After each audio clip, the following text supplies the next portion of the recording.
Hi there, today I'm going to show you step by step how to install SmartGrass artificial grass at your place. My name's Den and I'm going to walk you through the process on this job site at one of our fantastic clients' homes. Installing SmartGrass is straightforward, however it is a lot of work and does require a bit of machinery and existing do-it-yourself knowledge. If you would prefer to have the full process looked after for you, SmartGrass have professional installation teams nationwide and we highly recommend this for larger installations. Laying artificial grass is comparable in technicality to other DIY activities such as laying pavers, although there are some critical differences. You may come across other videos on the internet that have different methods to what I'm going to show you. As SmartGrass, we specialise in only installing artificial grass, which means we have refined our techniques for precision and perfection. Today, we're going to show you how to professionally install SmartGrass in one of the most common applications we encounter, that being replacing an existing lawn or similar sort of area. The techniques we're going to discuss in this tutorial are applicable to installing SmartGrass over surfaces such as decks, concrete, pavers and other surfaces. The difference being you won't need to construct a base for the lawn to go on. Before you start, you will need to consider tools and materials you'll require for this project. Check out the link below to download the full installation guide and material list. Planning a project will save you time and effort, so we always recommend consulting someone from our team for material quantities, pricing and advice specific to your project before you start. The basic installation process that we're going to walk you through consists of 5 steps. The first step is to dig out the existing lawn. Following this, the second step is to install a timber edging around the perimeter. After that, the third step is to fill up and compact the area we have dug out with a crushed rock, which is what forms a solid and free draining base for the SmartGrass to be installed. The fourth step will be to lay the SmartGrass over the base and fasten it down. The fifth and final step is to groom the grass, which means to make the grass blades stand upright. Then adding a layer of sand infill to the top of the lawn. If you're installing over concrete, pavers or decking, you can skip the ground preparation steps 1, 2 and 3. So let's get into it. Step 1, digging out existing lawn. Step 1 is to excavate the existing lawn. The reason we do this is to remove the soil so we can construct a solid base. The problem with soil is that, unlike rock, it is soft and tends to sink and undulate over time. That is not something that you want happening to your artificial lawn after a couple of years. The other property of soil is that it holds onto moisture.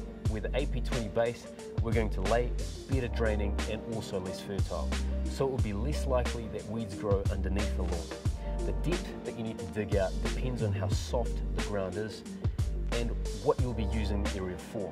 We typically dig 100 millimeters, however, if the area has poor drainage, is soft, or will be driven over by vehicles, then you may wish to consider constructing a deeper base. Today, we're digging the area out by shovel because it is relatively small. For larger areas, you may benefit from hiring a digger or a turf cutter. Step 2, nailing on the timber edging and laying the black jerry cloth onto the soil underneath. Now that the old lawn has been dug out, we're going to continue with the second step, which is to install timber edge, access drainage requirements, and lay a jerry cloth. While we do this, Jacob's going to take the soil away for disposal and bring back the rock for the base. If you don't have access to a trailer or you have a large quantity of earth to move, then we recommend hiring a hard fill skip which can be dropped off to you to load up, and organise rock for delivery from your local landscape supply yard. Firstly, we're going to install a timber edging to give us our finished levels. Installing a timber edge gives us our levels for the base preparation, holds in the rock base, provides an edge to fasten the grass to, and gives a nice frame around the lawn, which creates aesthetic definition between the lawn and garden. Our edging, also known as boxing, is going to remain exposed so you can see it.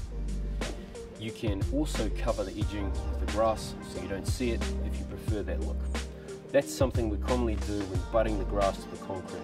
We're lucky here because there's an existing timber edge that can be used which is in great condition. However, we're still going to install a secondary timber edge. This secondary timber edge is going to give us a surface to nail our SmartGrass to and actually makes the levelling of the base, which you will see shortly, a lot easier. We're setting the secondary edge 15 millimeters below the primary edging, which is level with the adjacent concrete to allow for thickness of the turf itself and the sand infill. We'll spread it on top. The existing primary edge is 100 by 50 mm H4 ground treated timber with 50 by 50 peaks installed to hold it in place. The secondary edge we have installed is 50 by 25 mm. Once the edging is complete, we will lay a geocloth. This is commonly confused with a weed mat, which it sort of is, but it also has other benefits. While it's not essential, the main reason we use geocloth is because it acts as a separate layer, which means it stops the base from mixing and sinking into the soil underneath it over time, which basically means keeping the lawn level. This geocloth is actually used under house foundations and roading as well. If drainage and water pooling for an extended period has been an issue in the area you're looking to convert, then this is the stage you would consider installing a drain core or drain layer. We don't need it here, and it's very rare on lawn retrofits that we actually do. If we're unsure though, chat to our team first. Step 3. Filling the base up with rock, then compacting it and making it level.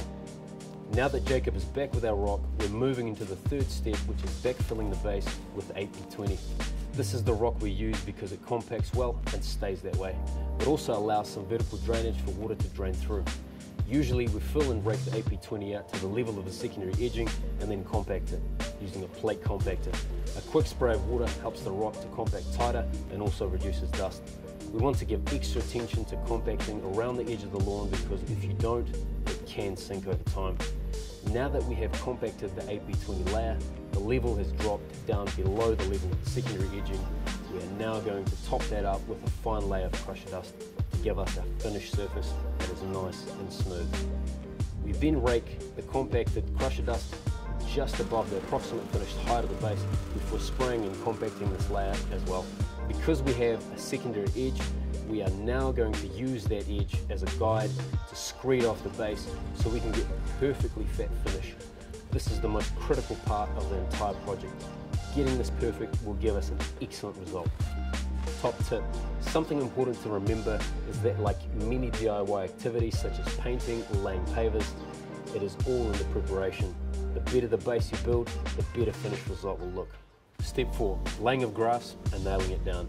We're now up to my favourite part, the fourth step, which is laying of the SmartGrass. The old saying, measure twice, cut once, is important here, so put some time into working out the most effective and economical way of laying the grass. Most of our products come in two widths, 1.8 metres and 3.7 metres. This area is 1.6, so we're opting for 1.8 wide roll to reduce wastage. Something you should consider before laying the grass is which direction to lay it. Because it comes rolled up, the grass does all tend to lay one way. If you can, it's useful to lay the grass so you're looking into the pile from the main area you view the lawn from, as opposed to looking at the back side of the pile. It will look more realistic this way. In this case, we're going to roll the lawn out this way so it looks its best when we enter the property.